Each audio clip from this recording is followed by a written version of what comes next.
AITA for telling my husband it's too late to save our marriage? My husband and I met 5 years ago. He lost his first wife the previous year and he was struggling with his 2 kids who were 4 and 2 then. Currently they're 9 and 7. It wasn't the parenting he was struggling with, but he admitted he was lonely and missed having someone there. We dated casually for a few months and then more seriously. I was introduced to his kids after we'd been serious for 7 months and things were going well there. When his first wife's family learned I was around the kids, there were some rumbles.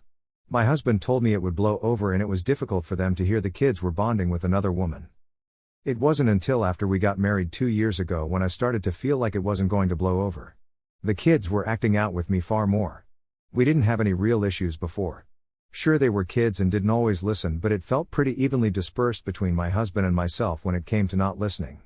But it was clear after a point that it was now happening to me far more than my husband. Things were only really starting to get more noticeable to me when I learned I was pregnant.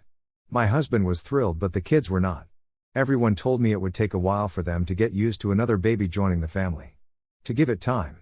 My husband and I talked about my concerns and he told me he'd be on the lookout for anything, but he didn't. He was dismissive the next time I brought the topic up. Then he started dropping the rope and expecting me to do more. The kids saw their mom's family once every 2 weeks. My husband used to drop them off, but then he expected me to do it and I was met with a very icy reception and hostile remarks if I asked the kids to be careful or anything like that. I told my husband and he shrugged it off.